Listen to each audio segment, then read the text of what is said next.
snakes, scary spiders, scary frogs. Everything is scary in Australia, Mary. We are talking about you.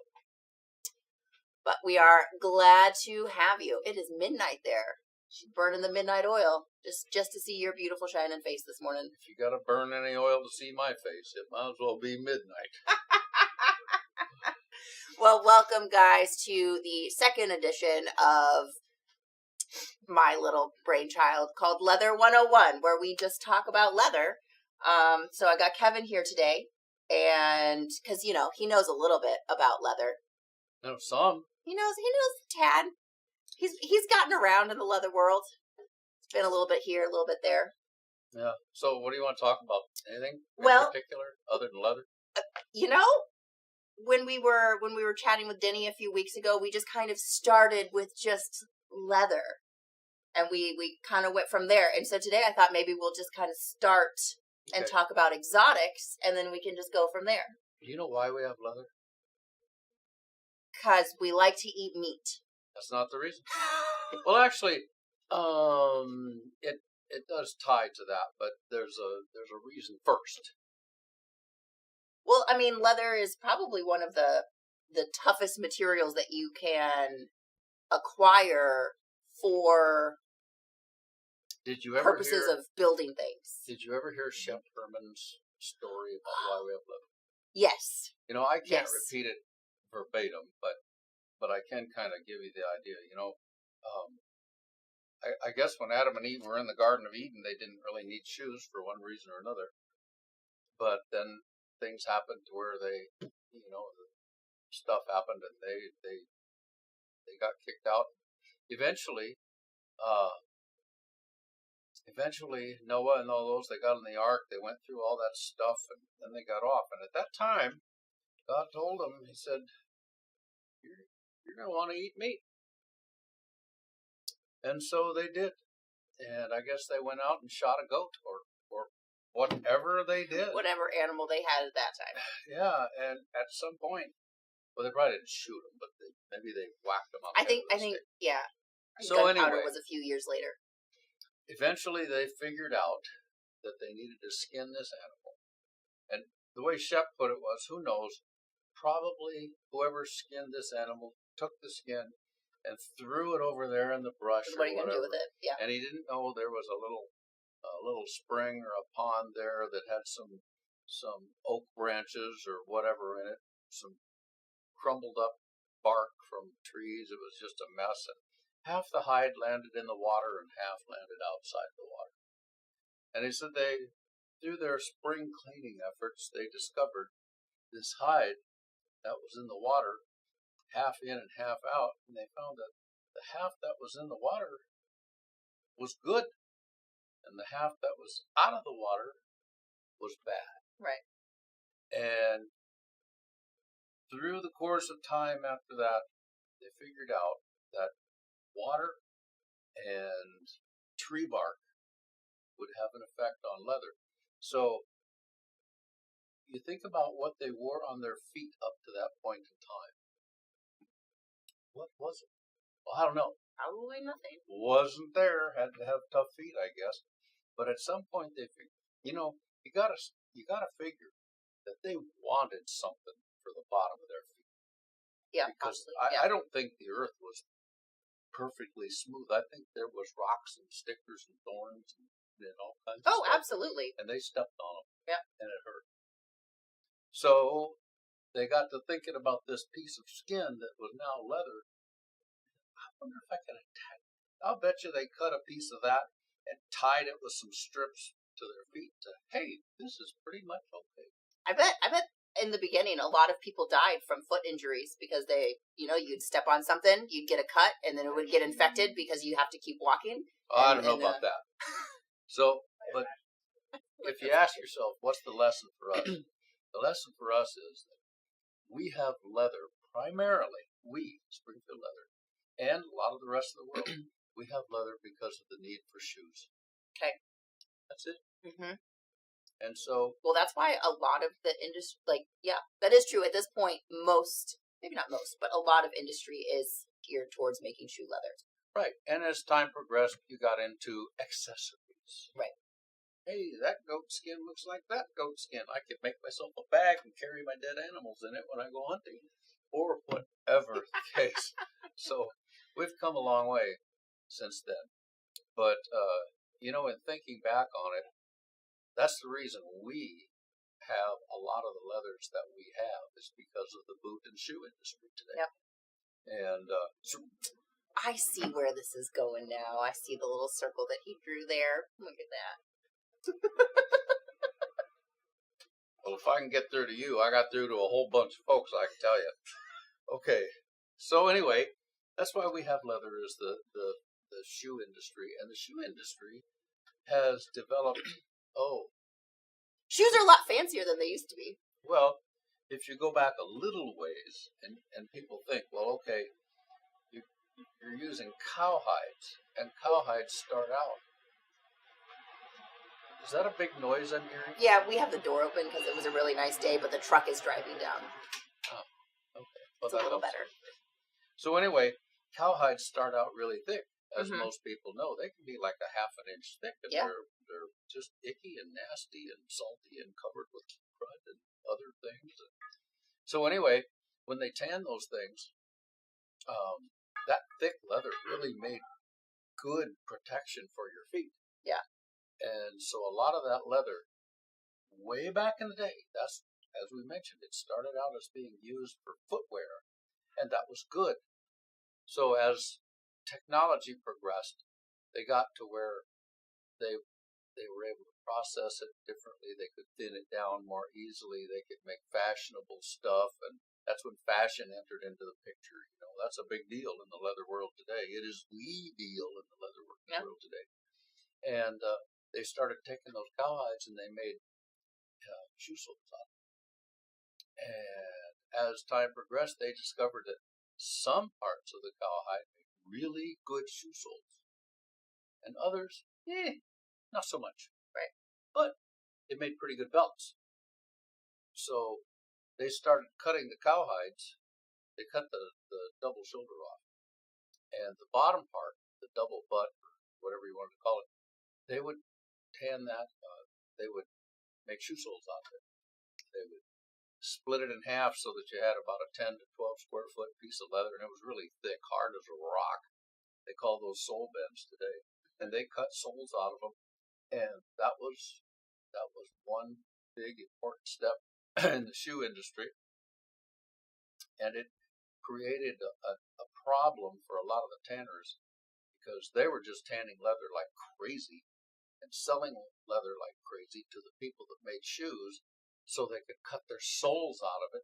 And they had this other piece of leather left over, this big double shoulder that nobody would, they bought some for belts and some for this and that and the other thing, but the demand was not the same. The demand was not there, and they didn't use that for soles at all because it just didn't work very happily. And time progressed more and more. Pretty soon, the shoe sole industry lightened up, the belt industry picked up, and you started to see less demand for leather soles, more demand for belts, accessories, and everything else. So here we are. And I feel like as clothing has evolved, like there was a point in time where a belt wasn't necessarily, or, you think about in the medieval period, they had a really long strip of leather that they would use to secure things. And like clothing wasn't constructed the same that it is today. Right. And so you kind of have like, this changing of how we wear things. And then you can kind of start utilizing different types of leather for different types of things. And mankind has always figured out that you could use different vegetable products to change the color of fabric. Right. Or change the color of we've fingers. Been dyeing things for you forever. Went out and you picked blackberries and you got blackberries. Yeah. So whatever. But they figured out, what if that worked on leather and animal skin? And it did. Yeah. And so now when you go back to those days when people dressed in cloaks and carried daggers and swords with a long piece of leather, all straps are always black. Mm-hmm. Because black was pretty easy to do. Yeah. So I had a curiosity the other day, just, because we're in the leather industry and leather is mostly cowhide, but cows are not natural. the cows that we have today, we have engineered from other things, and we have like they are not a product of kind of nature. They're a product of man taking things and breeding, just like all the types of dogs that we have are a product of us breeding out weird things from like 3 other things. They are a cattle, if I recall correctly. Yeah, it was auroch. Yeah, yep, that's the word. Great big moo cow ox type of thing. Yeah, and from that we bred them down and around, and then into all sorts of different things. So anyway, thinking about leather and thinking about where it came from and where it got to today, you think about the shoe industry a little bit. We've been awfully fortunate over the years. Springfield Leather has come to have relationships with all the largest boot manufacturers in this country, and in some others. Mexico. Yeah, but mostly in this country and Mexico. Yeah, North America, I guess, call it what you want. And South. A lot of relationships with tanneries. And over the years, that's paid off so much that it's not even funny. Because as tanneries operate, they sold their leathers to shoe factories primarily. That was where it went. Yep. They just didn't have a whole lot of other markets. They had some, not a whole lot. So the leather went to the shoe factories, and the shoe factories in this country were just buying leather and making shoes by the bucket load. They were going so fast and furious until one day they weren't. And that was when stupidity reared its ugly head on the American shoe industry, and that industry went away.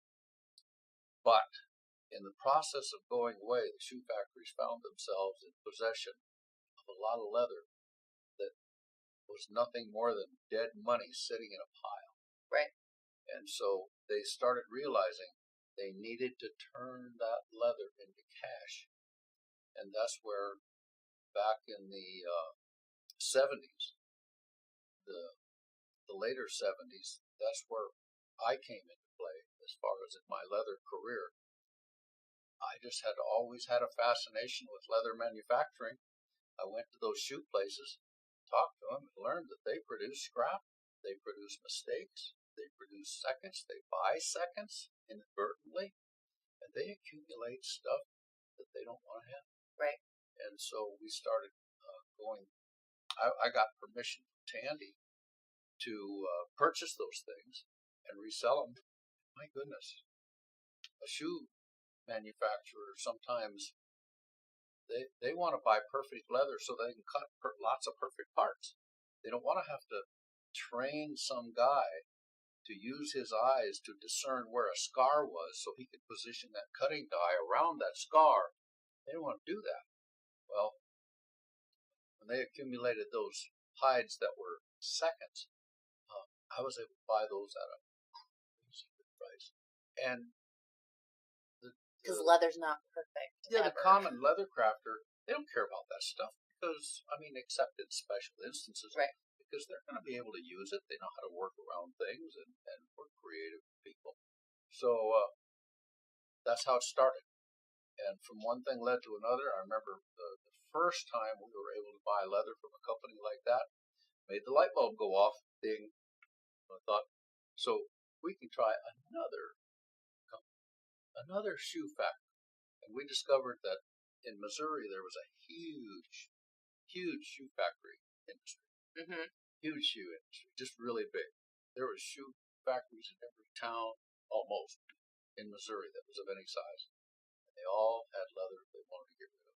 Yep. Some of them wanted to get rid of leather really bad. Really bad. And so that happened. We bought scrap, we bought leather, and then we got into the boot industry, which is different. There's still a factory of footwear manufacturing, but we were able to touch base with, I believe the first one I touched base with was Justin. And they were in their heyday. Right. They were making boots just like crazy, and they had exotic scrap coming out their ears, and that was different scrap leather back then than it is today, because they figured out as the boot industry went away and would decline, that their sales were down and they couldn't make as many boots, so they had a lot of leather accumulate. Right. And the scrap that accumulated was so crazy good. They didn't have to care. They could take a python skin and click out 4 pairs of boots out of it, have 2-3 meters of python skin that just would go into their scrap. It was insane. It was the same as elephant. They had big pieces of elephant, and they'd have a piece cut out here, and a piece here, and a piece here, and all this other leather in between. They just didn't cut it because they, Whatever reason. for whatever reason, I remember buying a couple of pickup loads. Big pickup, the kind that had the long beds. Yeah. Of everything. It had ostrich, shark, a lot of gator, a lot of elephant. It had everything in it for 60 cents a pound. Wow. I know. And it still continues. We still do that today. But not for that price. Right. The leather maybe. Right. And it doesn't come as locally. I know when I first started here, we were still the Justin Boot Factory that was over in Cassville. Was still going okay. And they were making stuff, and we would have our little cute stack of ostrich remnants. That's kind of always been the thing. Ostrich is huge. Like, I feel it for whatever reason. Yeah. The boot industry is really into their ostrich. And it works. I mean, people buy it, so there's a demand for it. Yeah. It's, it's interesting, and you got a lot of interest in a small piece, and I feel like it's maybe easier for the boot industry to cut because you don't have to, it's yeah. Nice. I used to drive over there once a month. Mm-hmm. And I would go in the back where nobody was supposed to go, but Kevin is special. I was allowed, and I'd go see the guys in there. You got anything special you want to get rid of? Yeah, I got this over here, got that over there. I would ask Tandy for a purchase order, and they would give it to me, and I'd go get it. And come back, we'd be the only Tandy store that would have that kind of thing, so everybody came to us to buy it. Yeah. I was sad to see them close that factory. Yeah. They also closed the one in Carthage, I believe it was. And so Kevin, is that you? Somebody's blowing up my phone. Justin's over here freaking out. With all kinds of weird stuff. Oh, well. I'll turn the notification. Just real quick, Ozzy just bought a piece, just our Python wallet back piece. What are the typical dimensions of one of those pieces? 3 3/8 by 9 1/4. Oh, no, like the little, not a pre-cut, but the Python piece, it's just a rough cut piece. Oh. Like, if you buy one of those, about how big of a piece are you going to get? Well, it's going to be enough to cut a 3 3/8 by 9 1/4, but it's probably going to be, 10 inches to a foot long, and it'll be as wide as it was at that point on the skin. Which is, I think, why we say it could cut a trifold, because it might be a narrow skin where you might only get a bifold, but then it might be also wide enough to cut a trifold. Most of them will cut a trifold. Yeah. So, I was looking in your box of ostrich legs that you had down there. These are really pretty. They are. They're also really stupidly expensive compared to what we used to buy them for. This is crazy. Well, it's probably because all the birds died a while ago from the bird flu. I don't think that's the reason. But I do remember there was a few years ago, I think maybe it was right before COVID, that Africa experienced a pretty major bird flu. Do you know how ostrich comes to this country? Tell me. Comes on a boat, obviously, or an airplane.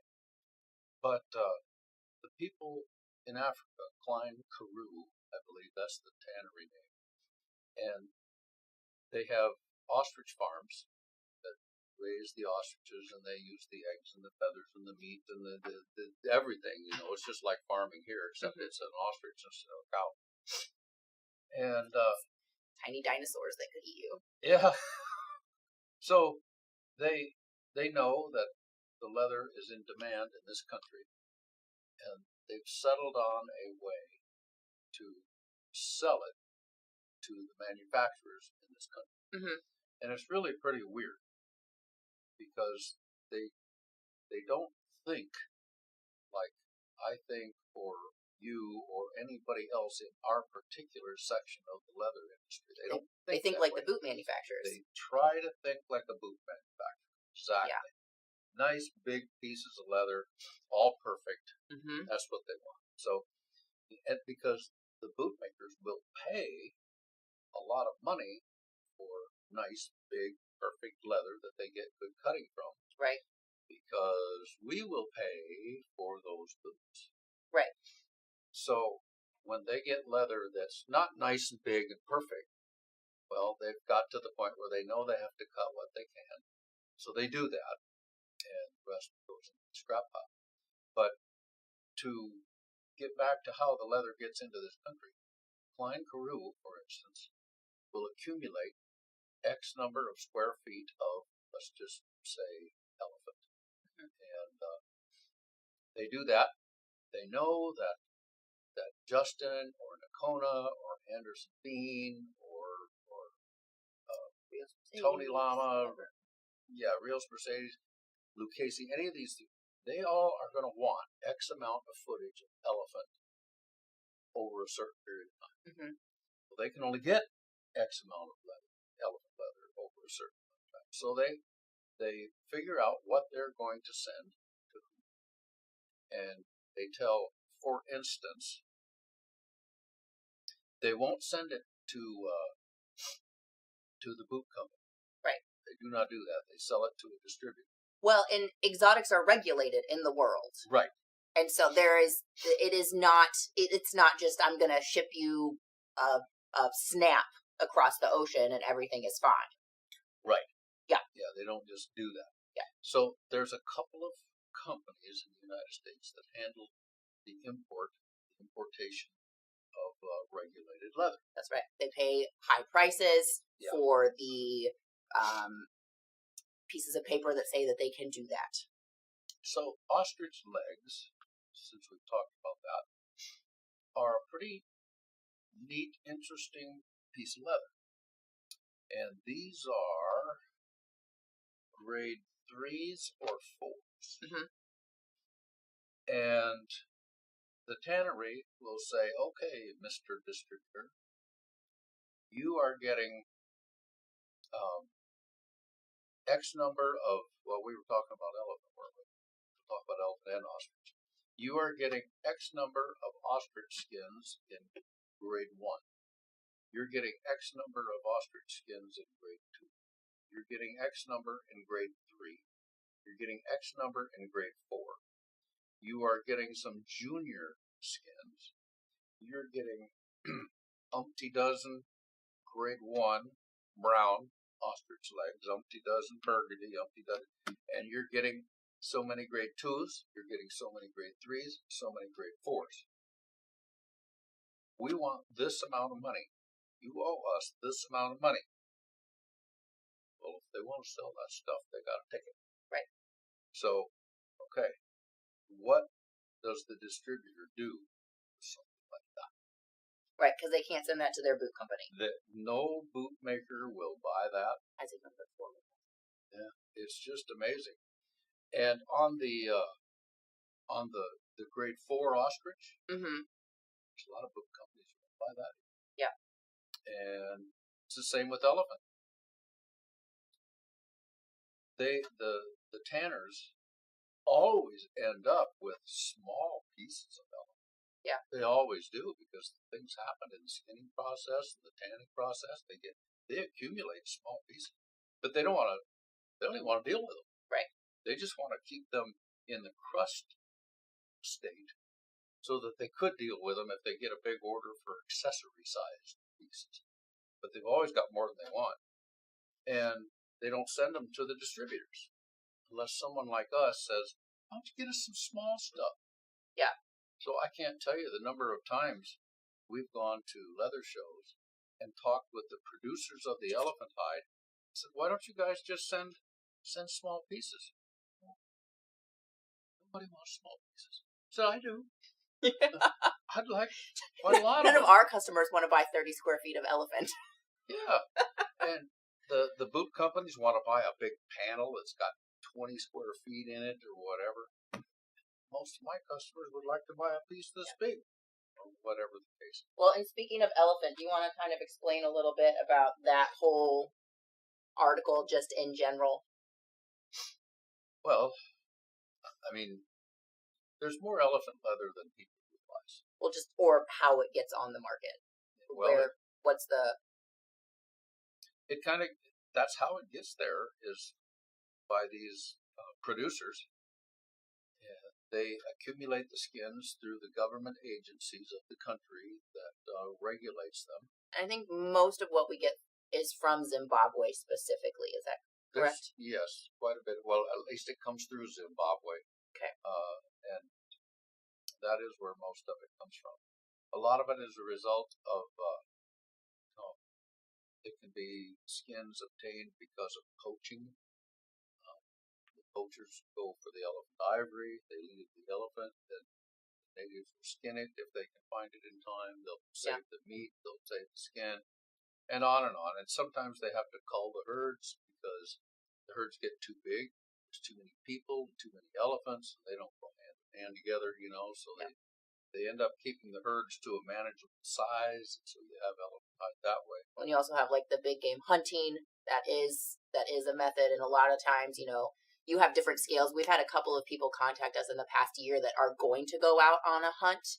And I've looked at a few of the websites, and there are different tiers that you can get. There is like the hunt where you just go and you shoot whatever animal it is, and they have like you buy this package of whatever it is that you're going to take. Get the mount and everything. Well, and either you can just kill it.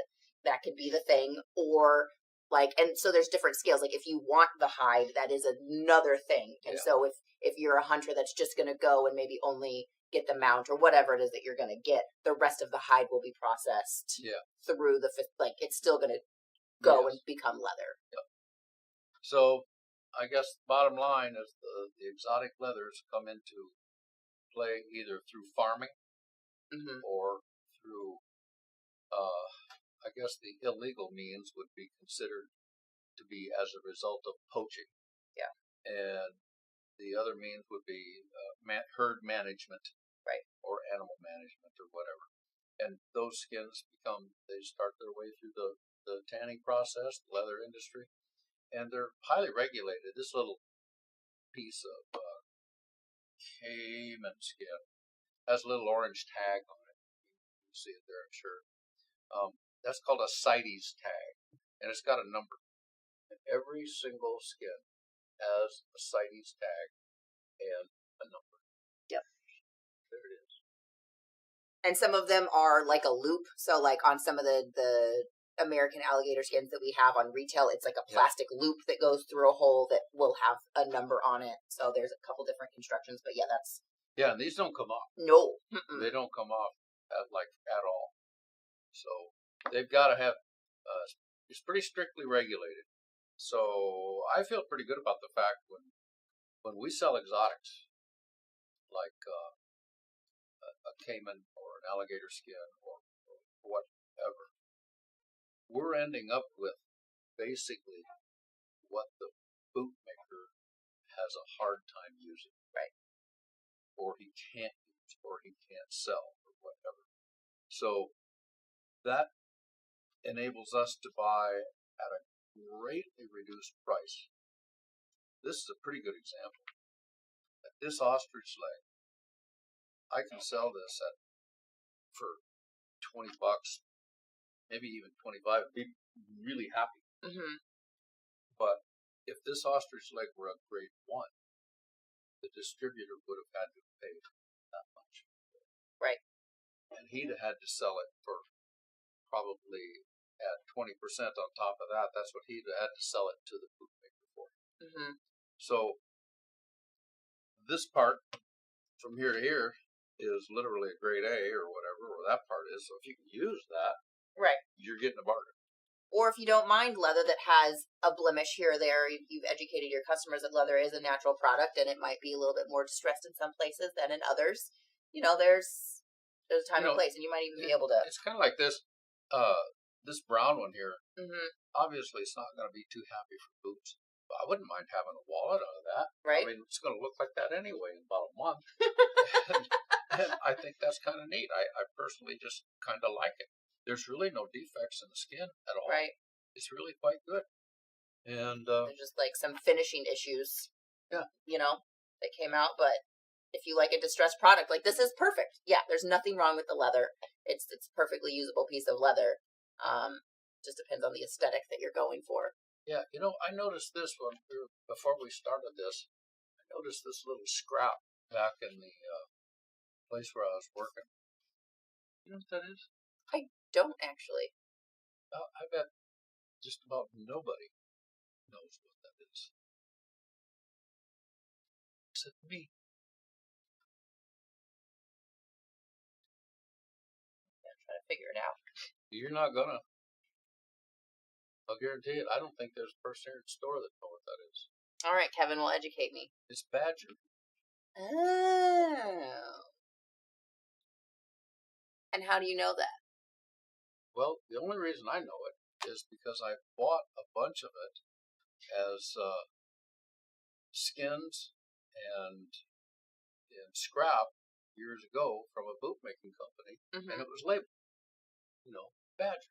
That's the only reason I know. Where they cut the parts out, is there anything to identify the hide in this area, or does it all look like this? It all looks like that. There's nothing to identify. Is it a honey badger? Sorry. Do you have to keep a number with the finished product? Going back to the CITES tag, is it important to have this information? Nope. I don't think anybody's ever. Don't need it. Yeah. It's all been. Well, because it, like, while it's regulated and it is tagged. That's to get it into the country. Right. That's all it is. It's like, this isn't, we're not talking about elephant ivory. No. Like, that's a whole different schedule, like an illegal product to have. Yeah. And so this isn't illegal. But, like, so if somebody overseas or in Canada or Mexico were wanting to buy exotics from us, there's an export situation to where once it's in the United States, we can sell and do whatever we want with it. It's been imported. All of that information came with it. But then once it needs to leave again, that information then needs to be done again. And so Fish and Wildlife is the government organization that monitors all of that. So, like, if we were going to try to send this caiman tail. Now, I'm not sure about sending scraps to Canada. Yeah. I'd have to research that. But, like, we need a Fish and Wildlife permit. We have to fill out paper. Yeah, yes. We have to fill out paperwork to get it out of the country and send it somewhere else. And we need that permit to get it into the country too. Correct. Yes, we also have to have that to import kangaroo, which is something that we buy, from Australia to get it in. Yeah, and we have that import license and need it. And every once in a while, some overzealous government employee will email us and say, "Hey, you've got these illegal skins coming into your company." No, we have an import license. Fish and Wildlife. Well, we can't find it. Okay, here's a copy. There you go. We're good to go. Yeah, but yeah, you got to have that. So anyway, I thought that was interesting. It's not something you see very often, and there's nothing special about it. I know, it kind of just looks like bison. It's just there's nothing special about it at all. But if you have a pair of badger boots, you know that you have a pair of badger boots. Yeah, that's it. You see that? Just tore it. Right. It's that's probably an old piece of leather. Oh, it's very old. It's probably 25 years old at least. But it's pretty, and once animal skin becomes tanned, it becomes changed into leather. Then it's just what it is. It's leather. Now, some of the leathers have some pretty unique properties, and I guess that's why a lot of people lean towards liking exotic. Right, because you get all this kind of situation, or if you have a bigger one, sometimes you'll end up with actual bones in here, which can be crazy. Yeah, that's calcium. That's rock, or at least it can be. You'd have to drill it to sew it. Yeah, and you can make yourself look like a Klingon, whatever you want to do with some of those things. But all leathers have their own properties, which makes them really cool. I like ostrich because it's so fast and durable on the grain side. Mm-hmm. But the problem most people run into with it. Well, here's a pretty good example. I don't know, am I in the right spot where you can see?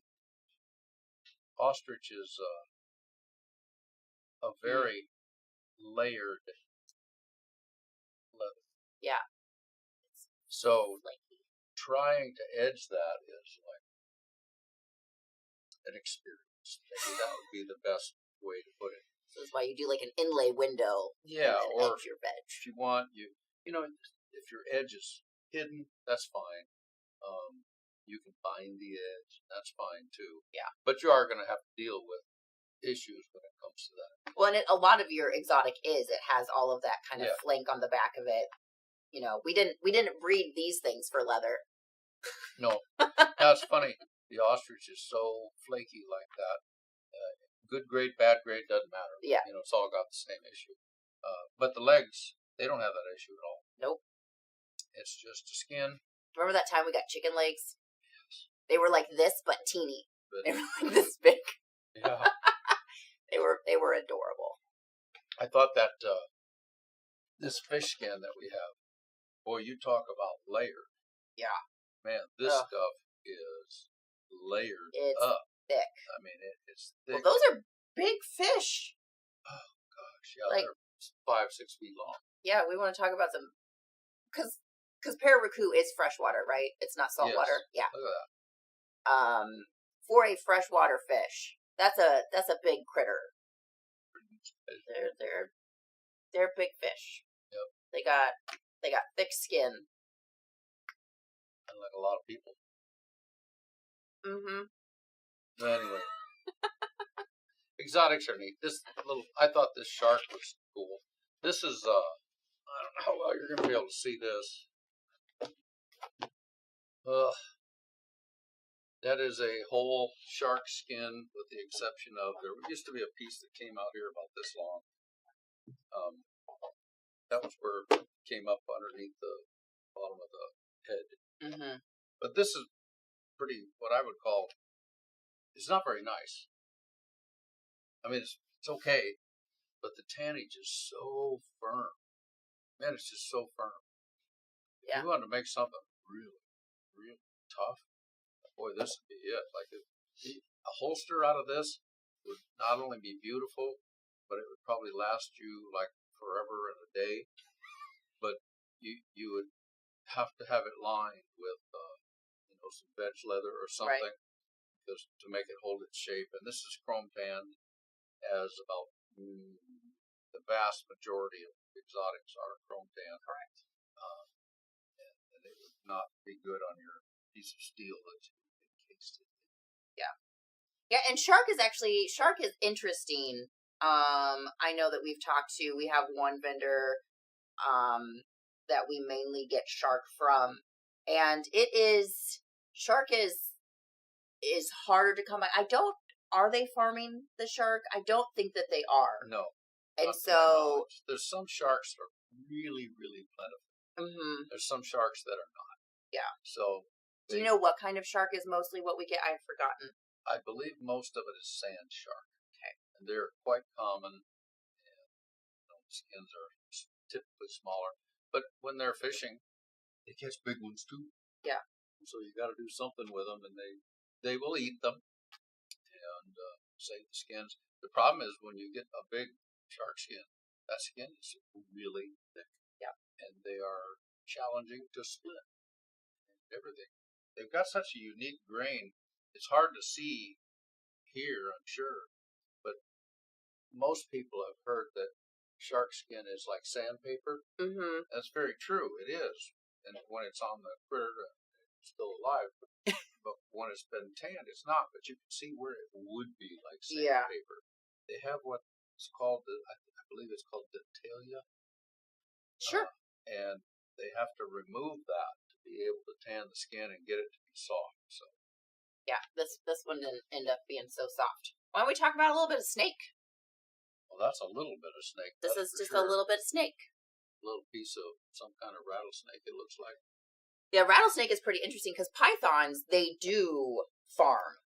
Yes. Pythons are farmed, or if you're in Florida, they're just invasive and you try to kill as many of them as you can. And there are tanneries down in that area that deal with them, or that people send those skins to get done. But rattlesnake is interesting. Yeah. Into where that is not farmed. No. And so it kind of comes and goes on the market. And I feel like the boot industries really have the main.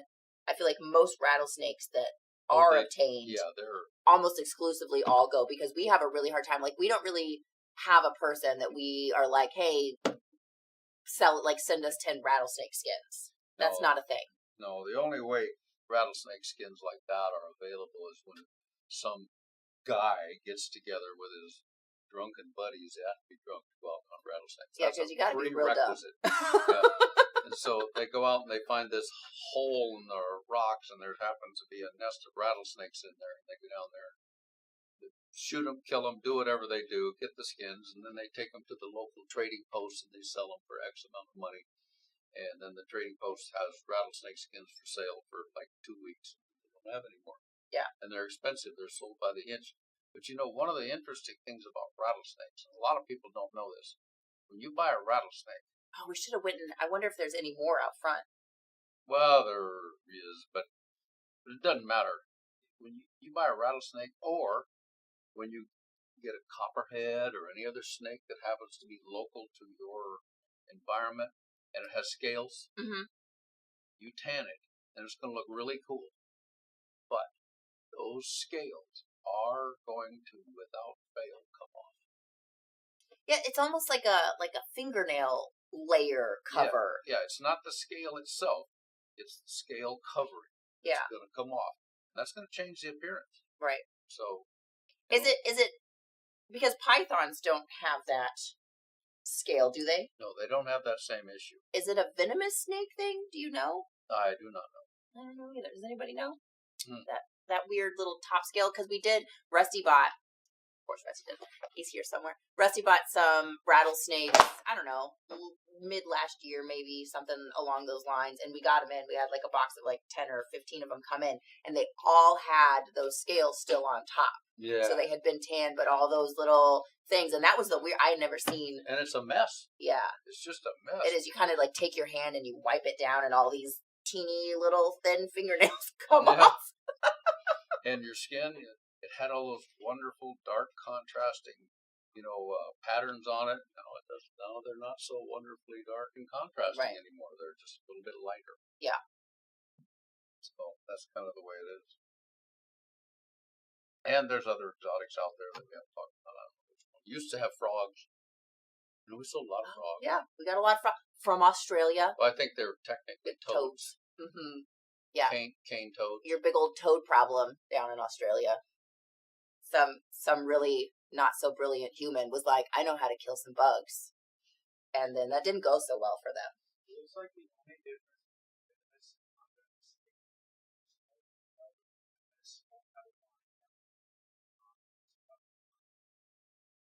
Oh. Interesting. It's always nice to have people that can Google. Google is an amazing thing. Anything else about exotics? Oh, probably so. I mean, there's no end of stuff we can talk about. That's not coming to mind off the top of my head. We already said most exotics are going to be chrome tan. So when you are using them in a holster, in a sheath situation, anything that's going to be up against metal of any sort, you want to make sure that you do back them with a veg tan. Yeah, and take sewing into consideration too. Yeah. Oh, we didn't even bring any stingray. That's always a fun one. Should have. I didn't think about There's probably one out on retail. Stingray is like covered with tiny rocks. That's what it is. It's calcite. Yeah. And man, trying to sew that stuff. I think the manufacturers use a titanium needle. Really? I think so. Huh. And they break those. Yeah. But man, as soon as that needle hits the top of one of those rocks, slides off. I mean, it's done. Yeah. There's a fella down in Australia who makes some of the most beautiful knife sheaths that I've ever seen. He's my inspiration in sheath making, and he works with a lot of stingray. And what he's been doing recently is he will, I assume, using some sort of a Dremel out his stitch line until he gets kind of below that calcium layer. Yeah, well, that makes sense. Yeah. And then, because otherwise, also when you're sewing stingray, your stitch line is all over the place because whenever it deflects as you're trying to go. Yeah, and you've got to sit there if you don't have the knowledge or the ability to make that stitch, to grind that stitch line through those rocks. You got to sit there and make sure your needle goes, every stitch that's made has got to go between rocks. Yep. Yeah, and if you try, you're either going to break a rock and then you're going to have these jagged rock points. Your needle will have a burr on it. Yeah. And that'll fray the thread. These are instant problems. They happen just bang right away. There's no option. You don't work with stingray, do you? Not much. If I'm going to, it's going to be glued.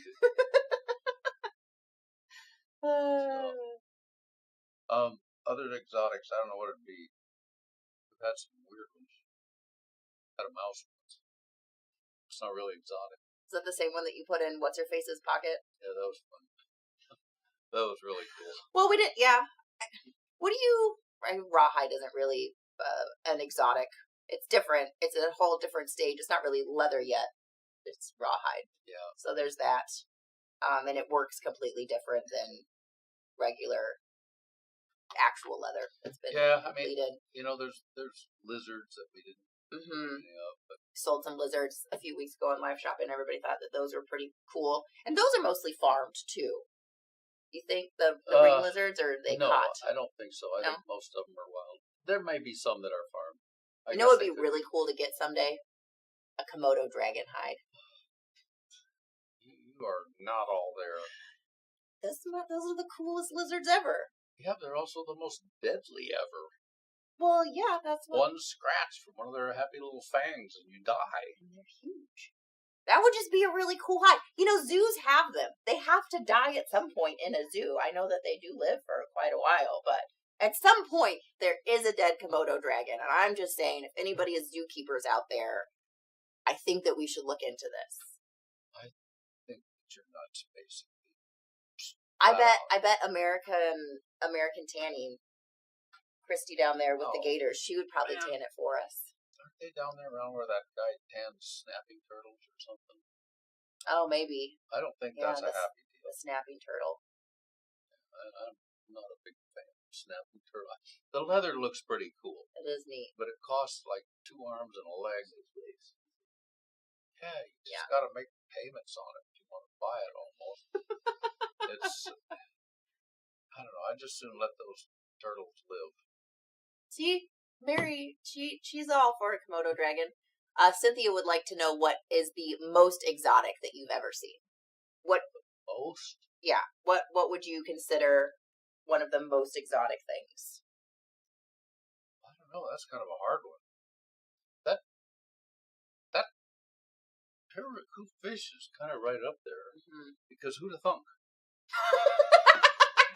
I mean, it doesn't look like... These used to have scales, too. Yeah, it doesn't look like this. Right. It's a fish. And it's got big scales. I get that. I mean...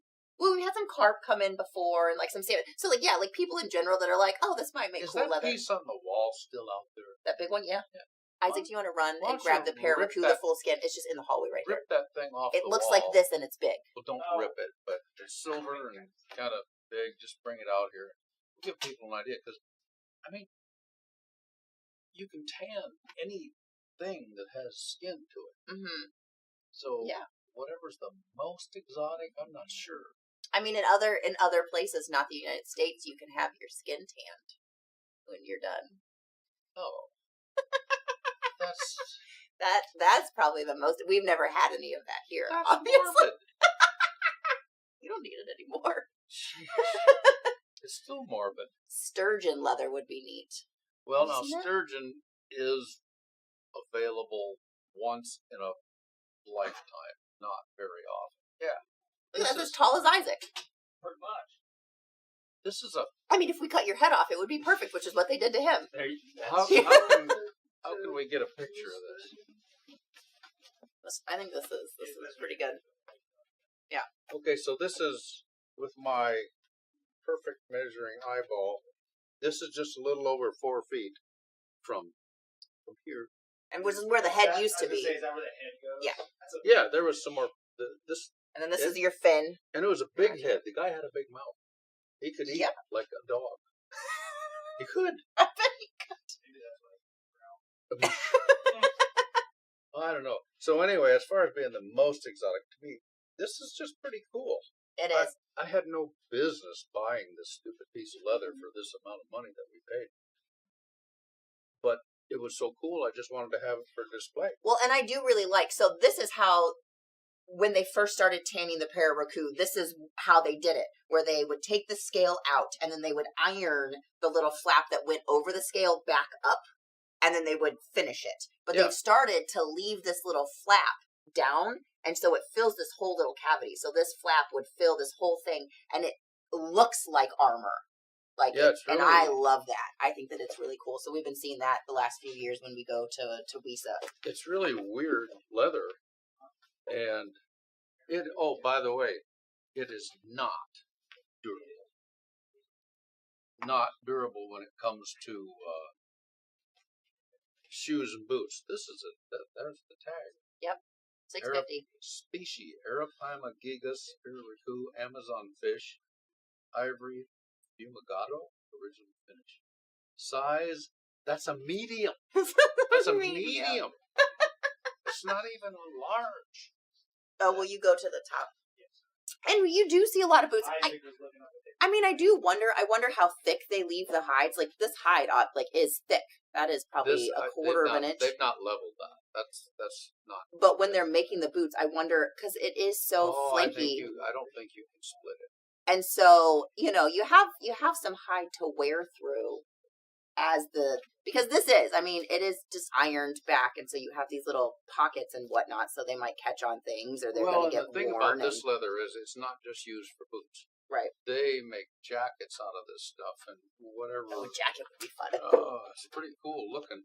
You can trim it. Now you got to be careful splitting it because it's so easy to just see daylight Just split the daylight right out of it. through that. The smaller skins will have thinner leather. So Correct. Yeah. That's one aspect of it, and that's pretty cool. I feel like the chicken legs. I know that chickens are not exotic, but I feel like the little chicken legs were some of the Well, craziest things that we've gotten in. We have gotten some anteater, but that's if we go to a boot manufacturer and we buy really old stock. Like Rusty went down to Texas several years ago. Very old. And he came back with some barrels of leather that had been sitting there for decades. Hey, Justin.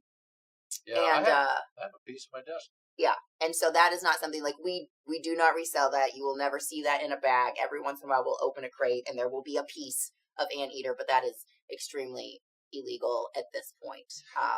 So that's not something that we move along. Yeah. So anyway, with scales, it looks totally different, but that's pretty. Yeah. But they even figured this out is pretty weird. I mean, why'd they do that? Well, yeah, and I don't know. Some native had a dream. Maybe they realized how tough their skills You know were what trying to recreate that. You know what it probably was? It's that fishing show that happened, the river monsters. So they started doing that, and then people started catching it, and now they have all these hides. And somebody was like, maybe we should try to tan this because people are actively attempting and actually fishing them. And then those things would come up out of the water and knock a guy out of the boat. Just go bonk. yeah, no, they scare me. The ones at Bass Pro are I don't like. Well, those they're like are a not gar. these. Those I don't are like them. those are from. No, they have Arapaimas in their aquarium. Yeah, that could be. But the big It's the thing same. they've got are those fish out of the Trinity The River gars. in Texas. Oh. They're just great big, like 5-6 feet long. Yeah, I also don't like. I would be curious if anybody's tanned a gar. I would think so because they look. Spencer should. He got a couple. I'm sure That's he some could. really big ones. Like this looks like an Amazon version of a dog. That's what it is. Scales. Yeah. Maybe a big one in Bass Pro besides the Pro.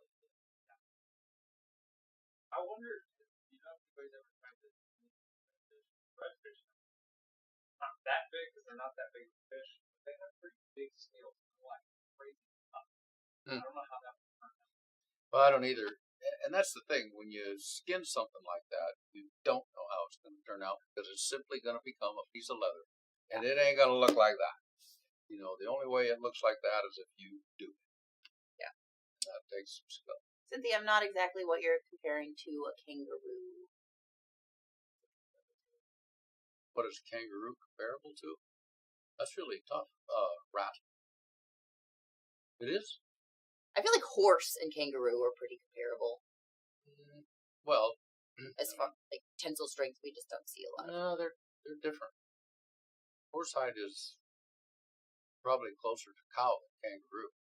You think even if it was veg tanned? Yeah. Yep. The shell cord of it. That's different. Of course, that's a membrane, not right. the actual skin, and that's really tough. But rat hide is really. Some of them New York rats are about that long, and they would make. Yeah, they should totally tan some rats. All the New Yorkers would wear them and scare all the rats away. Look at there, buddy. That's what's going to happen to you. Get out of my house. Yeah. When I was in New York a few years ago, I saw one of those rats on the road, and I was actually very excited. It made my whole trip to see a New York rat running down the street. I was waiting. He was like this big. I was waiting at a subway station, for a ride, and I looked down there, and here's this rat down there, and that rat is like over a foot long. It's probably 14, 16. He's a big rat. He's, like you said, fat. He's just happy as a clam running down the. I don't know where he went when the train came. Do they tan catfish? Yes. Yeah. I think we've had some pieces of catfish. There's a tannery in Canada, by the way, called Seaware. Mm-hmm. I think you can look them up, and they tan tilapia, they tan trout, they tan salmon. Yep. Northern pike carp are common as dirt. Catfish, I don't know if they do catfish up there so much, but all those things. Can't tan a crawdad. Oh, the anteater. What is the anteater comparable to? It looks a lot like that. Yeah, it looks like this, but just smaller and probably more stable than these little scale pockets. Yeah, it doesn't have the raised area between the scales. So it's pretty neat. Pretty durable. It almost went extinct in the 90s. Looms? They put together a program in 99 and it went every part of the fish. Oh, okay. It's only can't be canned. Interesting. So they did some habitat reintroduction, and then they needed to manage the population. So, hello. She said, "Mama, it's lunchtime." I don't know what that means. I don't do that. I was interpreting for you. All right. Well, I think we beat that horse dead. Exotic excursion. Well, anyway. Yeah. Well, thanks for joining me to talk about leather today, Kevin. Well, that was fun. Nice. I hope it was amusing or at least somewhat informative to somebody out there. Always appreciates that we just like to chat about leather. So it is kind of neat. Yeah. So we will keep this up. We will kind of continue this as we have time. We are going to be starting a series in June with Denny making a saddle. So that will be starting in June. Denny he has said that this might be his last saddle. I'm glad it's him and not me, because I already built my last saddle. Did you build a saddle? I think it was let me think a minute. It would have been in 1979. How'd that go? Not well. What did you do with it?